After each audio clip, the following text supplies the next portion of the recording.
Boa tarde, esta é a última oficina do ano de 2021, a oficina no dia 14 de dezembro de 2021 do Clube de Programação da UTFPR Curitiba.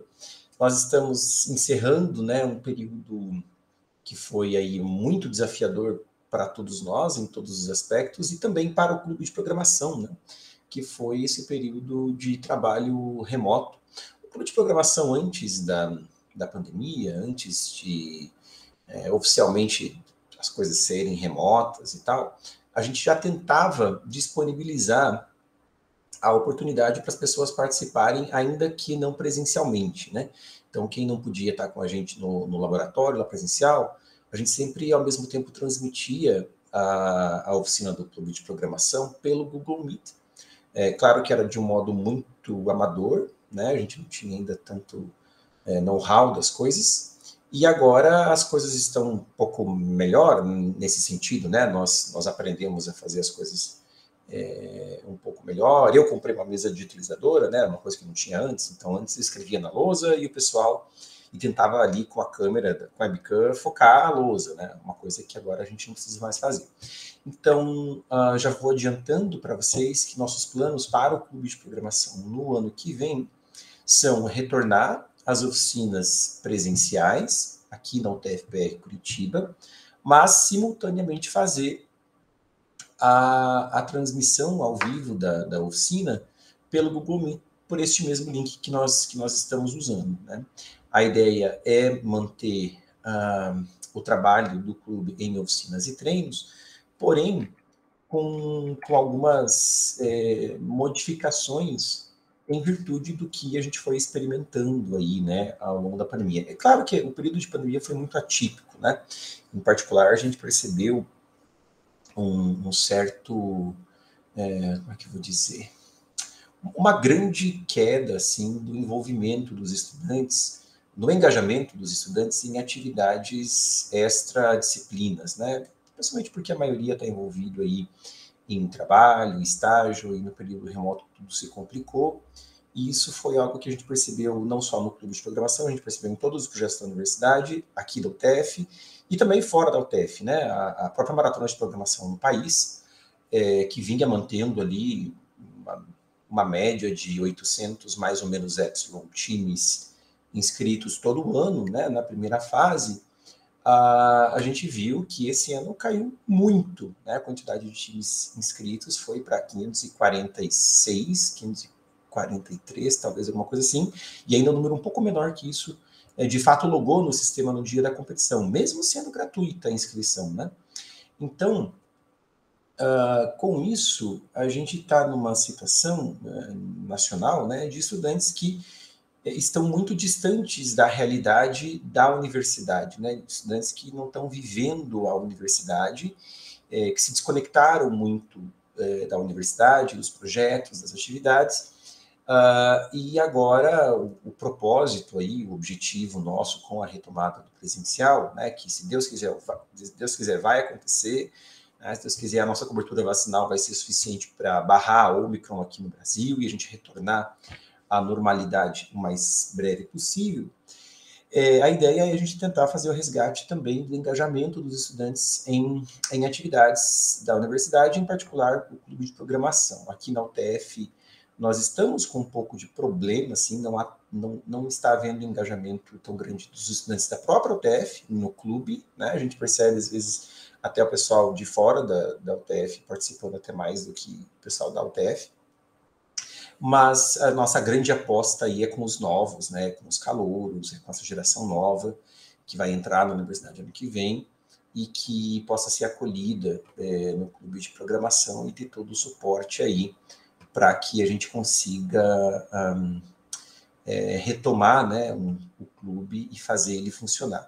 É claro, eu também estava muito acostumado com o trabalho do clube lá na FFS, né, de onde eu vim, e quando eu cheguei aqui no TF, logo em seguida veio a pandemia, então, mas algumas coisas não deram certo, eu fui experimentando no clube, já percebi que não funcionou muito bem, fosse pela realidade da pandemia, fosse pela realidade do modelo do clube aqui no TF, fosse pela minha nova realidade também como professor aqui no UTF, então algumas coisas vão ter que inevitavelmente mudar para o próximo ano, né?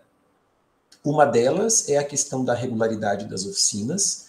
A ideia do clube sempre foi ser um clube, né? E claro que no primeiro momento as coisas dependem muito de mim, depende, por exemplo, a construção da jornada de iniciação, né? Esta hora júnior, que a gente vai começar daqui a pouco a trabalhar com os problemas, faz parte de uma jornada de iniciação que é para conter ali o mínimo dos conteúdos básicos para o pessoal que chega no clube de programação, porque vai ter gente chegando todo o tempo, todo semestre, enfim.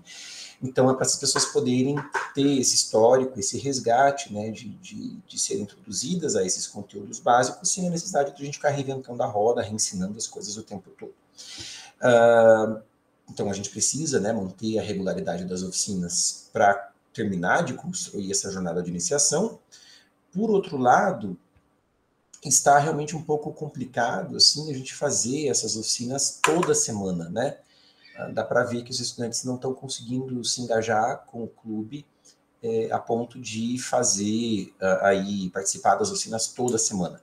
E mesmo aqueles que se engajam e que têm disponibilidade, eles também, às vezes, vão querer ter tempo de fazer outros contests, fazer outras coisas relacionadas à programação competitiva, que não necessariamente aquelas atividades que são elencadas no clube, né? São justamente as atividades extras que a gente até tem ali na planilha, um lugar para você preencher as atividades extras. Falando em planilha, eu esqueci de criar a aba correspondente ao encontro de hoje ali na planilha, então deixa eu fazer já, e quem está assistindo, por favor, até pode chegar lá e colocar presença, só espera eu criar lá, vamos lá.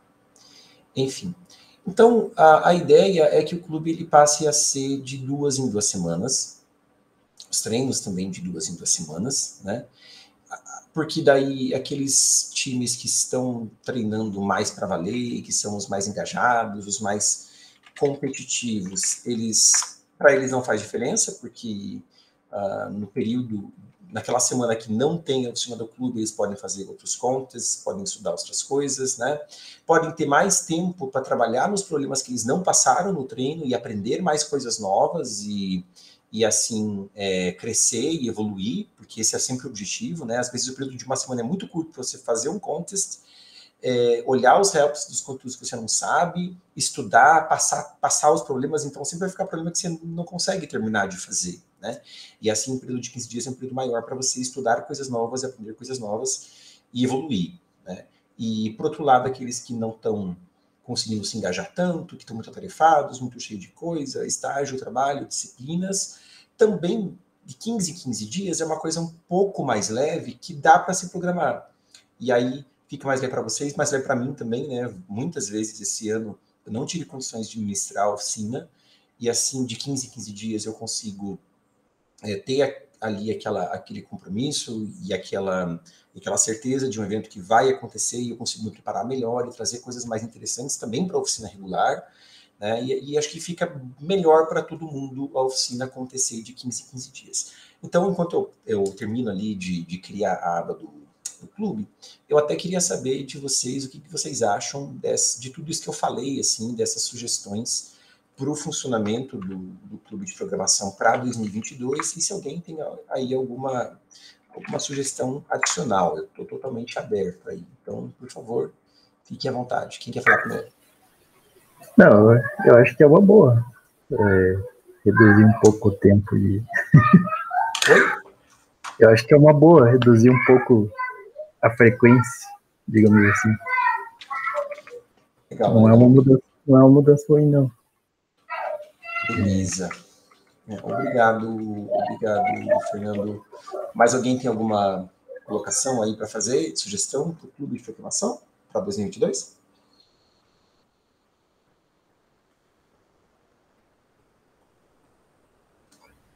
Aí não sei, né, se igual aquela história lá de fazer contest no VJudge, onde você pode agrupar as coisas bonitinhas, alguma coisa assim. Os treinos, colocar lá. Podemos fazer, eu não tenho muita expertise nisso, mas lá dá para colocar, por exemplo, problemas de tudo quanto é online, tipo Code Forces e Acho que URI. sim. Oh, isso é muito legal. Porque daí seria um contexto fechado, né, digamos assim. Nosso, ótimo.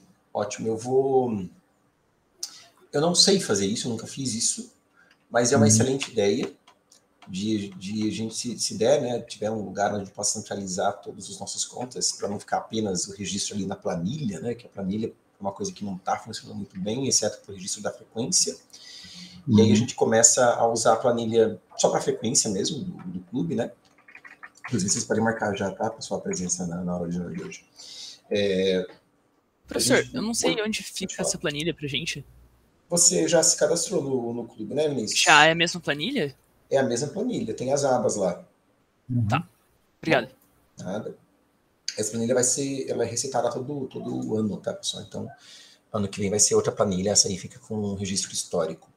Cara, tá quente pra caramba, né? Achei que com a chuva fosse refrescar um pouco, mas parece que a chuva piorou, porque daí não choveu tanto tá assim. Mais abafado ainda. E aí fica mais abafado, né? E vira um caldeirão, assim. Tá louco. Tá, mas então. Não, beleza, Fernando. Se eu esquecer, você me lembra disso, tá? No próximo, porque agora vem janeiro, eu vou entrar em férias e tal. Sim. O clube retorna às atividades presenciais. O plano do clube retornar é assim que eu volte de férias, assim, em fevereiro. As aulas na UTF começam, acho que final de fevereiro, início de março, elas começam tarde. Mas eu não quero esperar as aulas começarem para o clube recomeçar. Eu quero retornar ao clube antes.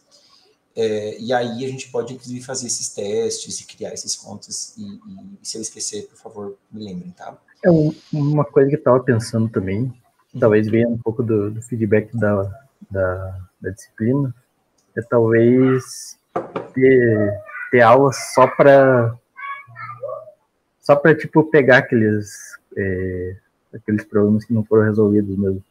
Digamos assim, é uma revisão de tudo que foi colocado para fazer nos treinos. Nos treinos, né? Isso é bem legal. Porque... Os treinos eu sempre tento colocar ali com help, né? Porque daí é assim para vocês estudarem sozinhos e irem atrás das coisas e aprenderem. E na oficina regular, eu sempre estava tentando, de vez em quando, olhar ali no treino o que vocês fizeram, o que vocês não fizeram, e escolher alguma coisa daquilo que não foi feito para trazer para a oficina regular. Eu fiz isso algumas vezes. Nem sempre deu para fazer isso, né? Às vezes, por uma questão de que tinha outra coisa mais interessante, ou que eu achava mais interessante trazer para o oficina regular.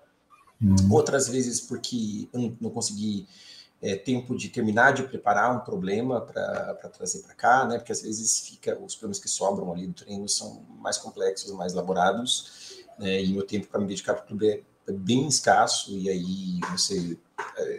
E às vezes eu até olhava o help ali, entendia a solução, conhecia os elementos da solução, mas para conseguir implementar, passar, requeria um tempo e que eu não tinha, né? E não conseguia efetivar. Por isso a ideia também de a gente conseguir fazer o clube se tornar mais um clube e menos e fazer com que as coisas dependam menos de mim, né, no sentido de vocês também ministrarem, de vocês trazerem, isso é bem legal, porque daí vocês podem pegar ali do treino ou os problemas legais que vocês vão resolvendo e trazer para o grupo, né, e acho que também de 15 em 15 dias é algo que a gente consegue se planejar melhor e fazer isso acontecendo, né, que seja um problema que você traga para uma oficina regular, a cada 2, 3 meses, sei lá, acho que pode ser bem produtivo, mas vamos tentar. Acho que agora também, de 15 em 15 dias, as coisas... Enfim, a gente consegue talvez caminhar para que problemas mais interessantes, mais relacionados àquilo que vocês realmente não sabem, né, que estão ali para cima da fronteira de vocês, fazer com que esses problemas venham para o repertório da oficina regular, com certeza vai ser muito legal. Quer falar mais coisa, Fernando? Desculpa, eu te interrompi, na verdade. Não, era só isso. É isso aí. Legal. Vinícius, Fernando, Gabriel, querem falar mais alguma coisa? Não? Nada a acrescentar. Beleza, então vamos começar, né? 5h10 já. Vamos começar a falar sobre os problemas de hoje. Hoje vai ter só a hora júnior, né? Hoje é nosso encerramento do ano aqui no Clube de Programação. Então, eu vou começar implementando, né, a solução para esse problema do IBCrowd 1954. A gente já fez a discussão da solução desse problema no final da hora júnior passada. Então, quem estiver assistindo o vídeo, por exemplo, pode pausar o vídeo agora, se não viu a explicação, né, porque senão vai ficar boiando um pouco no código que a gente vai construir agora. Alguém chegou a tentar implementar o código da semana, da última oficina para hoje? Qual que é? Deixa eu dar uma olhada. Esse IBCrowd 1954, Possible Evolutionary Paths. Esse eu acho que eu já fiz. Já fez? Tá. 1954. Beleza. Bom, então vamos lá, vamos codar junto. Então, vou tornar aqui o modo de apresentação.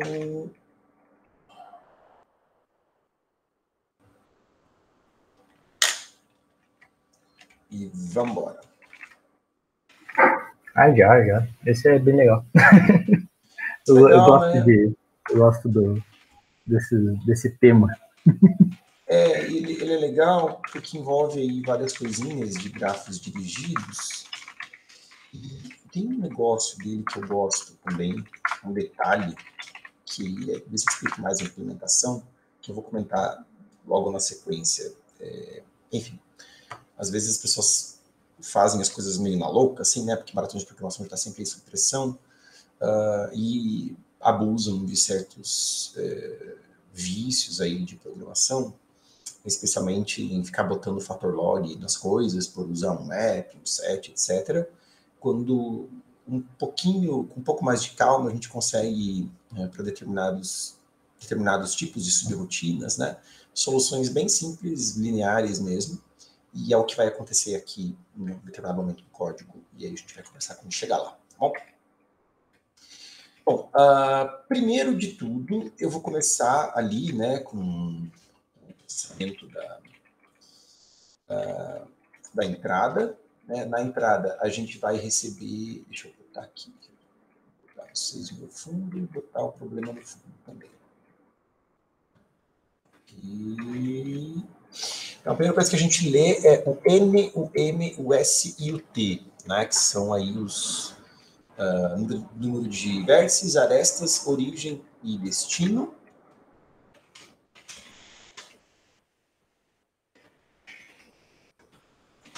As arestas só interessam mesmo para leitura. Tá? A indexação do problema é em 1.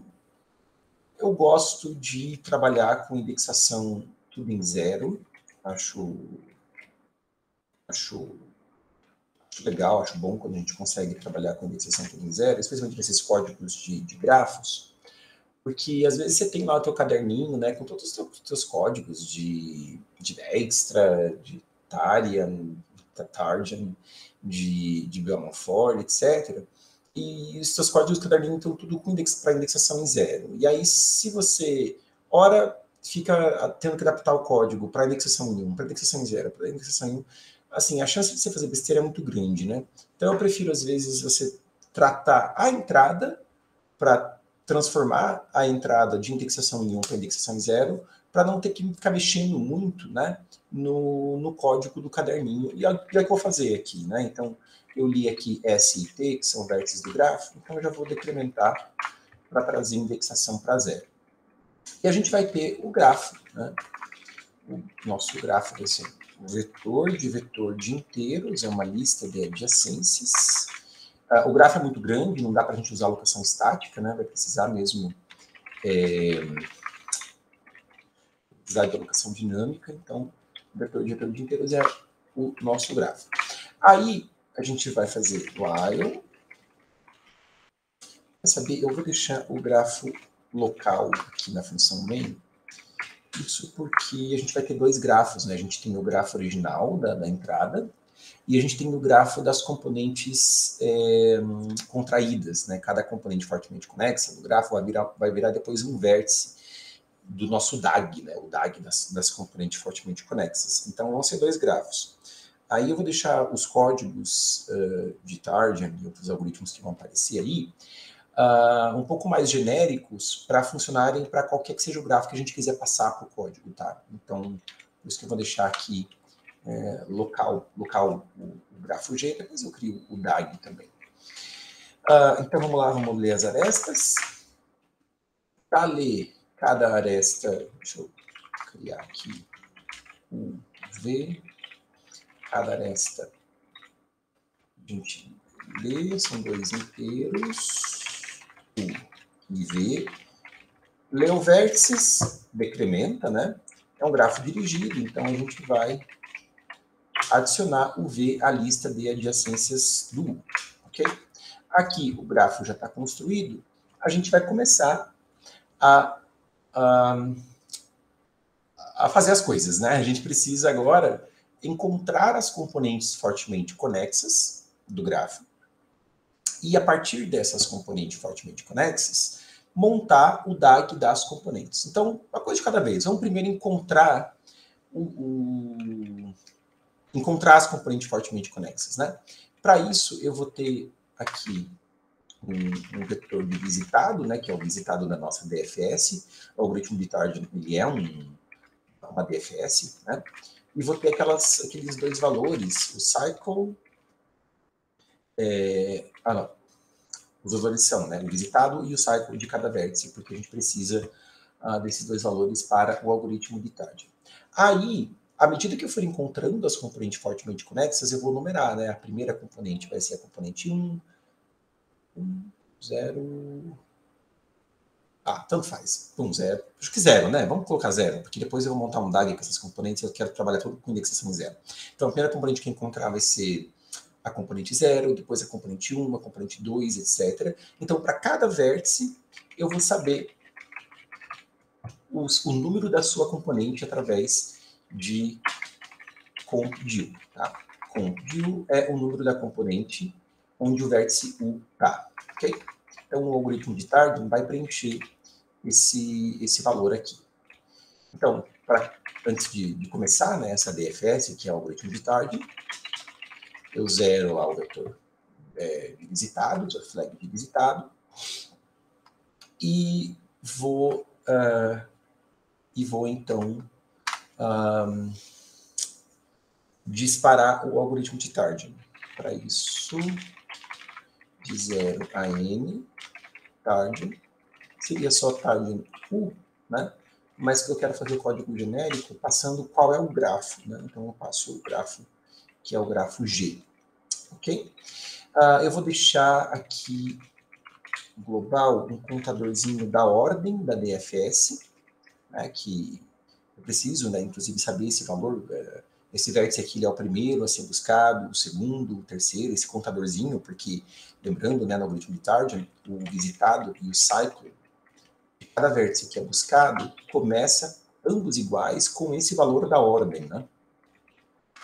Esse valor da ordem começa com 1 e ele vai sendo incrementado toda vez que é usado. É um contadorzinho aí global. E vou deixar também um contador global chamado minicomp, né, para identificar as componentes. Começa em 0, a primeira componente que eu localizar vai ser componente 0, depois componente 1, depois componente 2, etc. Tá bom? Então, se tudo der certo, terminou o algoritmo de Tardian aqui, a gente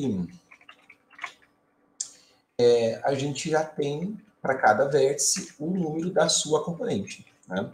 Aí o que a gente precisa fazer é varrer todos os vértices, né, para pegar as componentes e montar um DAG.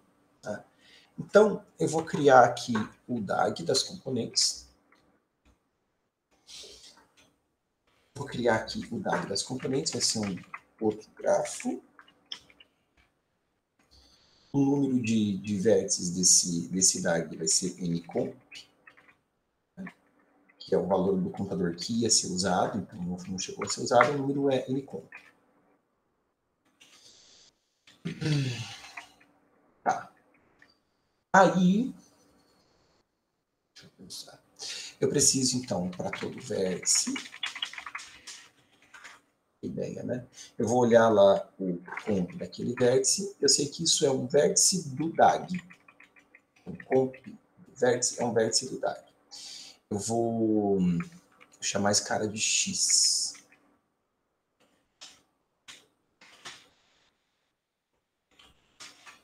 Então, X é o vértice do DAG que corresponde à componente onde está o vértice U. Tudo bem? Aí, o que eu preciso fazer? Olhar para os vizinhos do vértice U.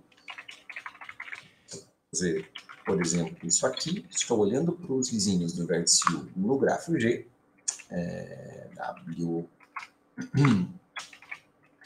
E para cada vizinho W do vértice U, eu olho para a componente Y, onde W está. Okay? W. Então, eu sei que X é uma componente do grafo G, Y é uma componente do grafo G, né? Como tem aresta de U para W, tem que ter aresta de X para Y, se X e Y forem diferentes, né? Porque pode ser que X e Y sejam a mesma componente, né? U e W podem estar na mesma componente, mas se não estiverem, a gente vai criar uma aresta de X para Y no DAG. Tá? Aí, eu não sei se vocês já perceberam ou não, mas aqui a gente tem um problema, né? Porque eu posso ter vários vértices nessa componente X e vários vértices nessa componente Y, né? E então essa aresta de X para Y ela pode ser criada várias vezes. Isso pode ser um problema? Pode. Né? No nosso caso, vai ser um problema, porque a gente vai fazer aquela PD de contar PD. Vocês não falam, a gente não falou em PD, então deixa eu não falar em PD, mas a gente vai fazer aquele algoritmo, aquela lógica, para contar caminhos em DAGs, né? E para contar caminho em DAG, a gente considera as arestas que chegam em cada vértice. Para cada vértice, a gente vê as arestas que estão chegando e soma o que cada aresta está trazendo, né? O valor que cada aresta está trazendo, como a gente explicou na hora júnior passada. E aí, se a gente tem múltiplas arestas, quer dizer, tem arestas paralelas, então, você está num vértice U, e do mesmo vértice está vindo um monte de arestas, aquele valor vai ser trazido um monte de vezes, né? E vai ser somado indevidamente um monte de vezes, sendo que deveria ser somado uma vez só. Aí, você pode gerenciar as coisas de dois jeitos. Um jeito seria, agora, na construção do DAG, você evita essas arestas paralelas, mas isso eu acho um pouco chato de fazer. Bom, daria para fazer, por exemplo, com 7. Né? Você poderia ter aí, para cada vértice X aqui do DAG, você poderia guardar também a lista de adjacências do X como um set, e aí antes de inserir o Y na lista de adjacências do X, você procura o Y lá no set para evitar de inserir de novo. Ou guarda mesmo a lista de adjacências do X como um set, não como um vector. Daí não vai ter inserção dobrada, né? Ou insere tudo num set e depois varre o set e joga no vector. Enfim, como você quiser. Eu particularmente não gosto muito dessa ideia. O time limit desse problema é um pouco apertado e eu não tenho tanta certeza que você conseguiria passar no time limit botando um fator log devido ao uso de um set. Não só por causa do fator log, né? Mas especialmente porque as constantes mesmo do set, do map, são um pouco elevadas aí. Então, eu não acho exatamente uma boa ideia.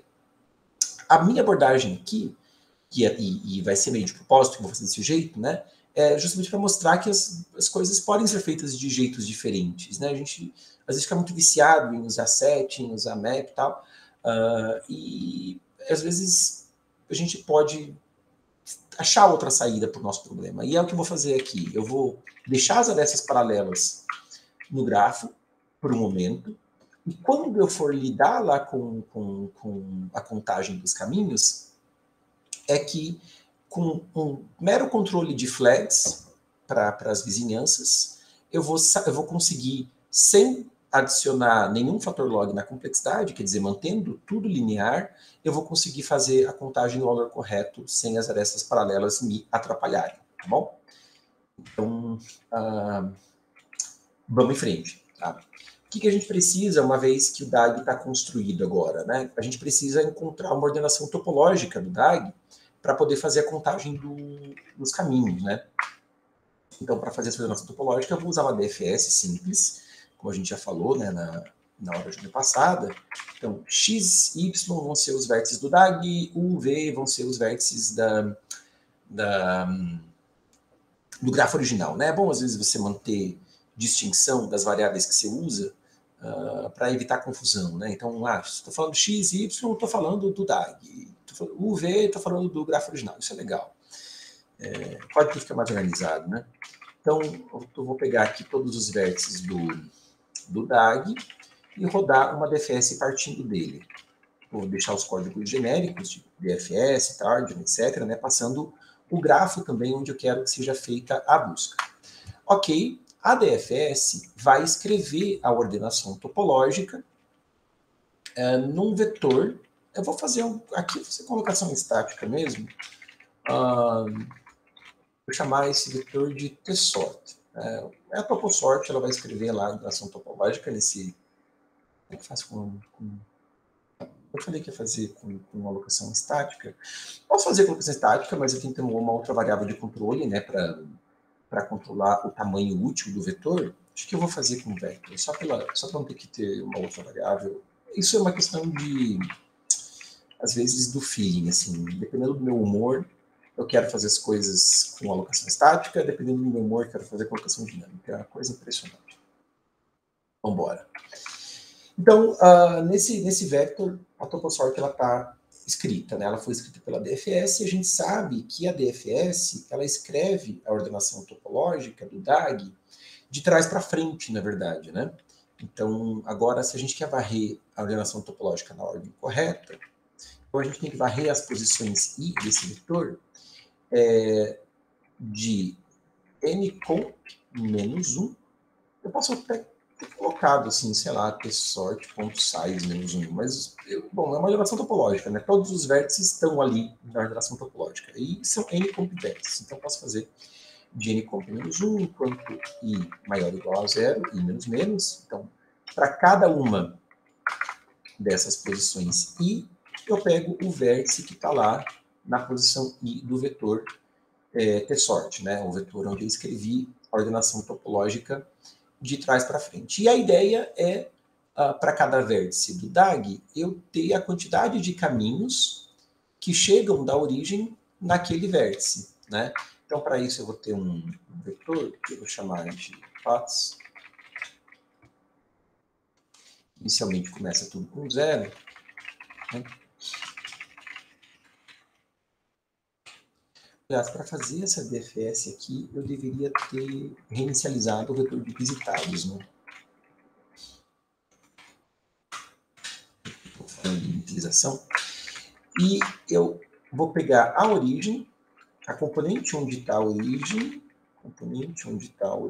que a origem é vértice do grafo original, do grafo G.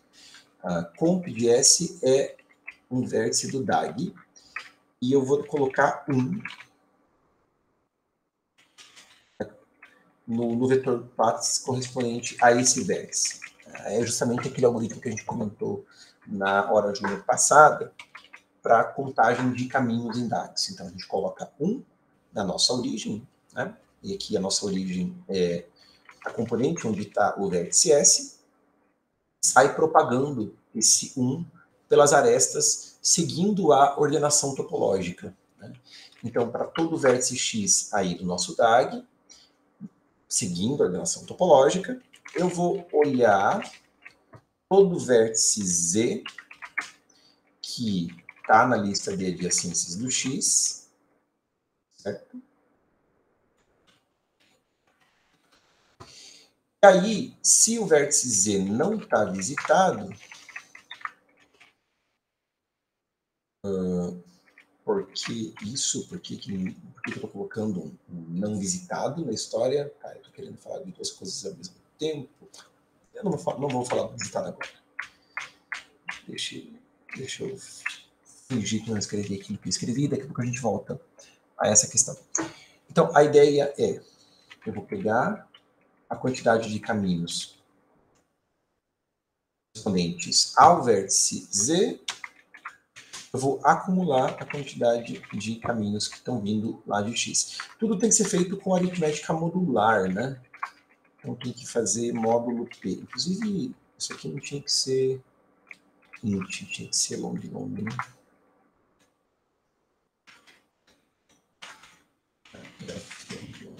L, e aqui eu tenho que declarar o max, declarar o P, de acordo com o problema,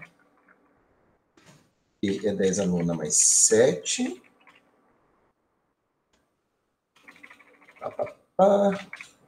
E o meu max é 10 na quinta, né? Beleza. Então, a ideia é muito simples, o algoritmo para contar caminhos em dados, né? É justamente isso aqui. Você coloca um lá na tua origem, percorre os vértices segundo a ordem topológica, para cada aresta de X a Z, aqui no caso, né? Quer dizer, para cada vértice que você está considerando, olha as arestas que saem daquele vértice e propaga o valor que já está calculado para o vértice X, você propaga para as arestas, né? Eles vão acumular nos seus vizinhos. Então, X tem vários vizinhos Z, para cada um desses vizinhos Z, o X acumula a quantidade, o valor que já estava calculado para o X, que já estava certo, né? Não necessariamente, sei lá, se o X tem um vértice Z aí,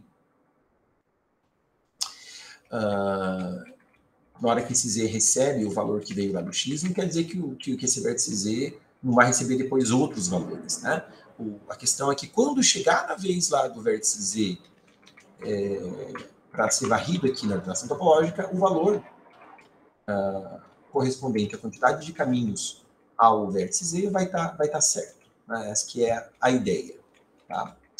Bom, aqui a gente tem um problema, né? E o problema é justamente a questão das arestas paralelas, porque uma mesma aresta XZ vai ser considerada várias vezes, então o vértice X ele vai propagar o seu valor de quantidade de caminhos para o vértice Z mais de uma vez, e a gente não pode deixar isso acontecer.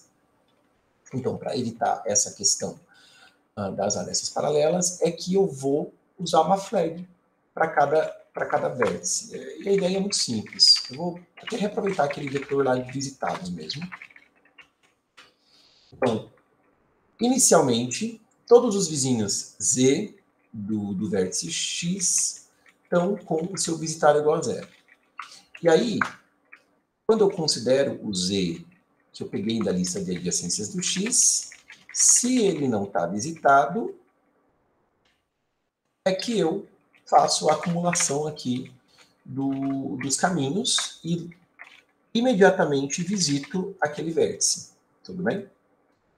E é isso. Aí você me diz o seguinte, pô, mas desse jeito que você fez aí, a gente precisa resetar, né, o vetor de visitado. Porque para o próximo vértice X aqui desse for, o próximo vértice X, vai estar contaminado o vetor visitado com o vértice X anterior.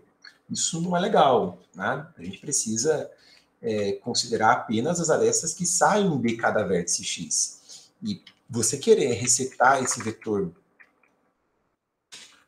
todo de visitado aqui dentro, pô, ferrou, né? Acabou com a tua complexidade linear e seria até melhor que você tivesse usado um set para você colocar um fator log, porque aqui você colocou um fator n, né? Pior do que um fator log, o teu algoritmo virou quadrático.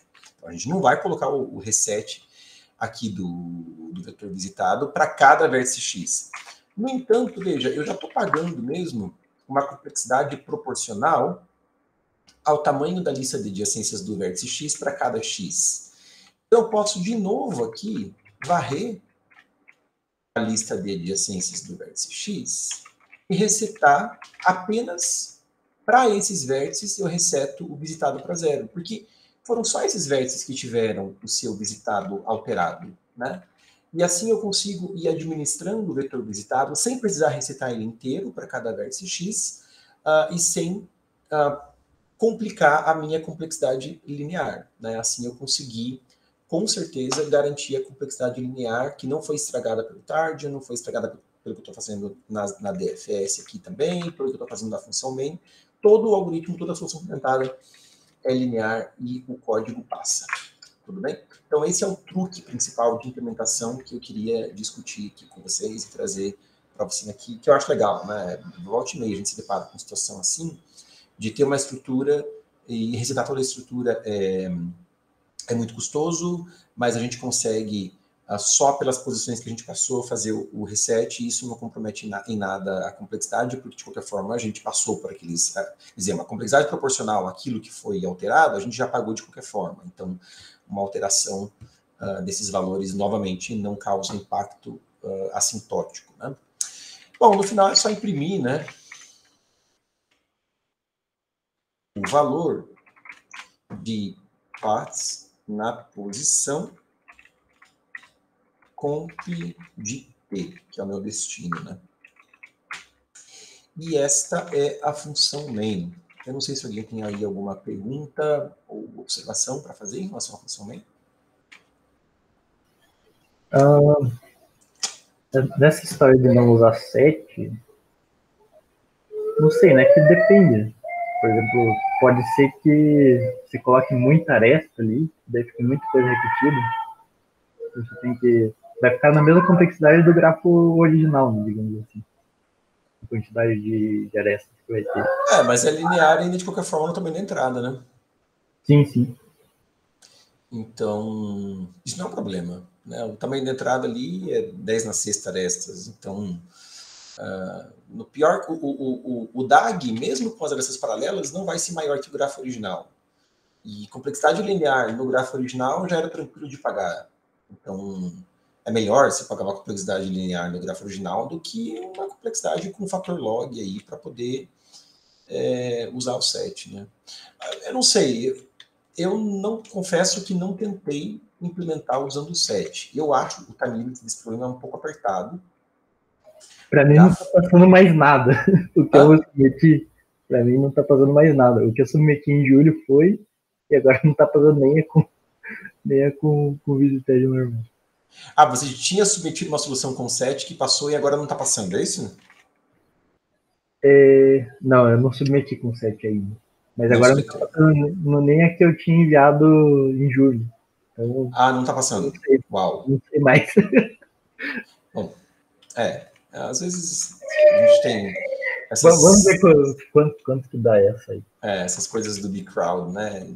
Dependendo da sorte do servidor que você pega, passa o código, dependendo não. Por isso, um código que garantidamente vai passar é sempre melhor, né? Do que uma coisa que talvez passe, talvez não passe, enfim. Bom, vamos implementar aqui rapidinho as coisas que faltam implementar. Target e DFS, basicamente. Vamos começar pela DFS, né? Mais fácil. A DFS no vértice recebendo um grafo, né? Isso é legal. Receber o grafo por referência, pelo amor de Deus. Enfim. Então, é uma DFS. Se o vértice já está visitado, não faz nada. Se ele não está visitado, visita. Percorre os seus vizinhos. Para cada vizinho ver, visita ele. E a única diferença aqui é que, quando a gente for encerrar a DFS para o vértice U, a gente joga ele na toposort. Né? Tá? E pronto, aqui a DFS com ordenação topológica. Então, vamos implementar o target agora.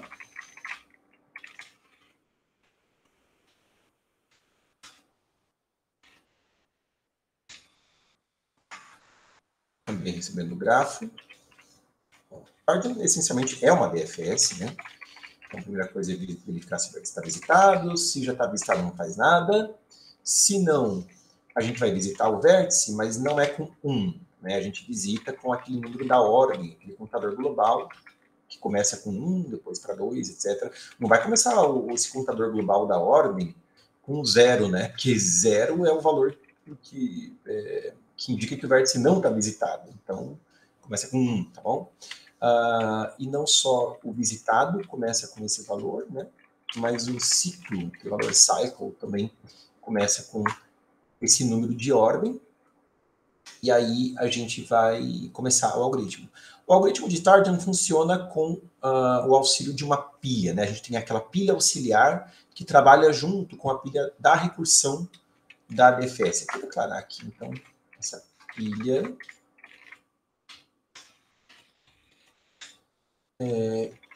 E antes de começar a percorrer os vizinhos do vértice U, eu empilho ele, né? Empilho lá o vértice U. Aí eu posso percorrer os vizinhos do vértice U. Para cada vizinho, eu vou chamar o Tardian para ele. E aqui eu preciso fazer aquele negócio, né? Que o valor do ciclo do vértice U vai ser atualizado para o valor do ciclo do vizinho V, caso o valor do ciclo do vizinho V seja menor, né, do que o valor do ciclo do U. Então, isso porque daí, como eu já tinha explicado, né, à medida que você vai achando essas arestas de retorno que olham mais para cima, esses valores vão sendo propagados na cadeia dos seus ancestrais. O problema é que a gente só pode considerar isso caso o vértice V, quando foi encerrada a chamada do algoritmo de Tardian para o vértice V, a gente só pode considerar o valor do cycle do vértice V se o vértice V ainda estiver na pilha. Com certeza, quando eu disparo aqui Tardian de V, o vértice V entra na pilha, mas pode ser que por causa dos seus descendentes e à medida que as coisas vão sendo executadas, quando volta o Tardian para o vértice V, pode ser que o próprio vértice V já saia da pilha, né? Porque já tenha sido identificada ali uma componente fortemente conexa, e se tudo foi resolvido para aquela componente fortemente conexa, nada dali deve ser propagado para os ancestrais do V, né? Nem mesmo para o vértice U, e muito menos ainda para os seus ancestrais. Então eu só posso ter essa linha aqui caso o vértice V ainda esteja na pilha. Como é que eu sei que o vértice V ainda está na pilha? Eu prefiro fazer isso com uma flag. Tem uma flag lá que eu chamar de stacked, que marca se um vértice está na pilha ou não. Então, quando o vértice entra na pilha, eu coloco lá que, ó, beleza, ele está na pilha. Deixa eu inicializar, inclusive, né? Antes de chamar o Tardian aqui. Nenhum vértice está na pilha.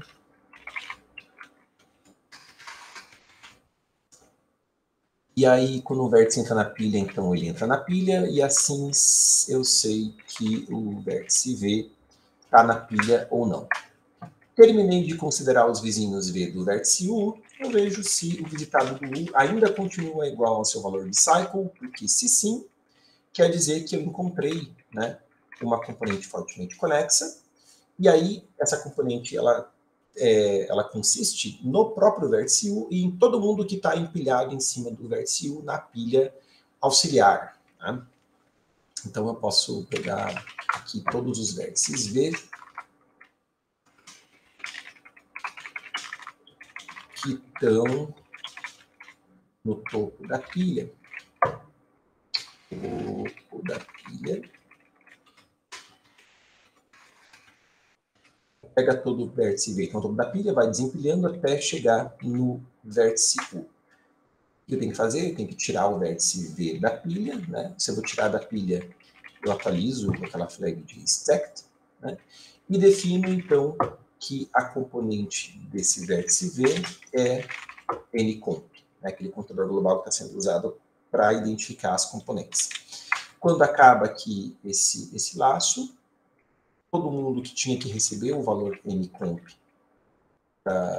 como seu valor de componente já recebeu, e aí eu incremento ncomp para a próxima componente que for identificada. Beleza? Esse é o algoritmo de Tardian. Não tenho mais nada a declarar. Alguém ficou com alguma dúvida aí em relação ao algoritmo, ao código, alguma coisa que eu tenha feito?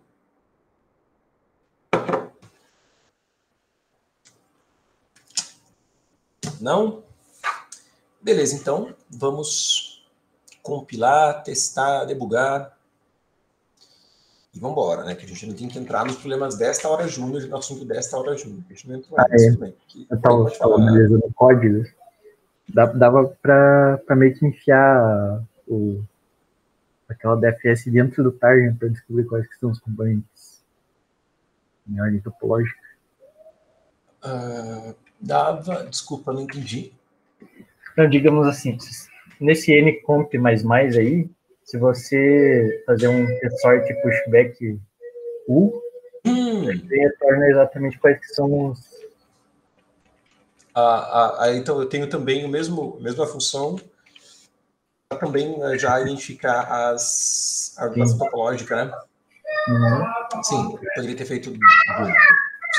Sim.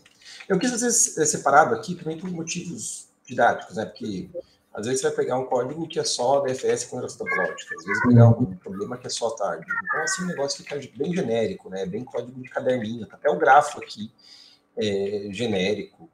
Então, era mais com esse propósito para vocês poderem usar no caderninho, mas sim, com certeza, eu identifiquei aqui uma componente, eu já podia tranquilamente colocar, escrever a componente na ordenação topológica, porque com certeza eu vou encontrar as componentes de acordo com a ordenação topológica e tudo certo. Tá bom? Beleza. O que eu faço aqui? Bom, vamos compilar, testar. Preciso... Esse é o... Ué.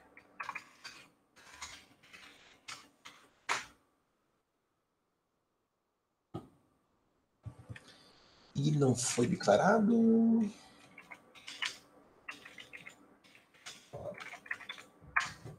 Mas... Aparentemente, mais nada.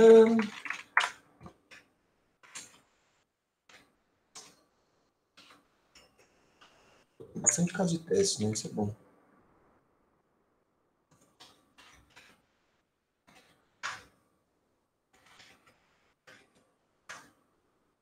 Ixi, nem respondeu. Nossa, fala de documentação.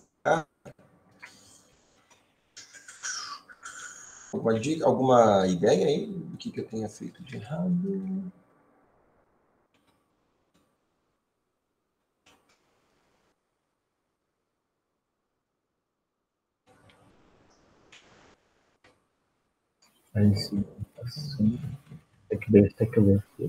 Falha de segmentação, né? E demorou para dar a falha. Pode ser. Então pode ser stack mesmo.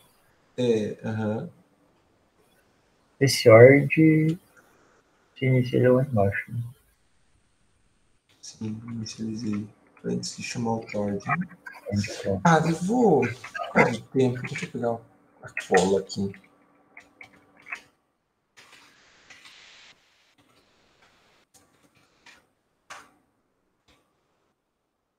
Esse aqui é o código da.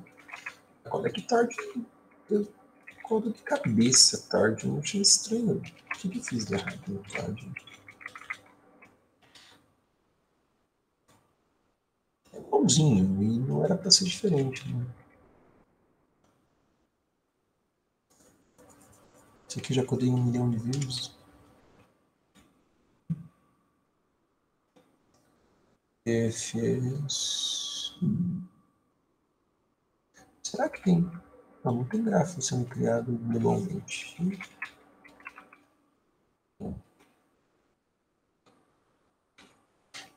E o grafo.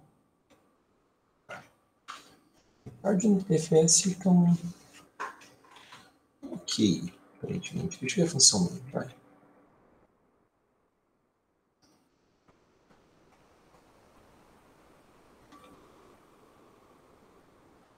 Aqui, ó. Eita. Onde é que eu estou criando o grafo? Antes de... Antes de ler o N, né? Aí não dá, né? 2. Deixa eu matar o buffer do código do ensaio. Vou testar para mais um só. Com preguiça. Essa também um pouco.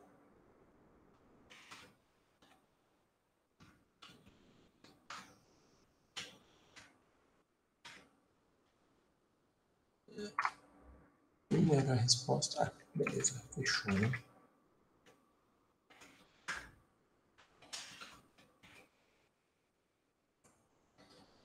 Gente, agora são 15 para 6. Vou fazer um intervalo, tá? Vamos fazer um intervalo e a gente volta daí às 18 horas para estudar a programação dinâmica. Então, fica que a gente fez 1 hora júnior para essa segunda parte de Target e ordenação topológica e DFS, e aí mais 1 hora júnior para falar de programação dinâmica, e a gente vai fazer esses problemas aqui, o 1970 do bCrowd e o 526 do UVA, tá bom? Daí mais 1 hora júnior, vamos ter 2 horas juniores hoje, então aí a próxima hora júnior vai das 18 às 19, legal? Aqui o código passou. Combinado? Então, vejo vocês às 18 horas. Até mais. Beleza, até daqui a pouco.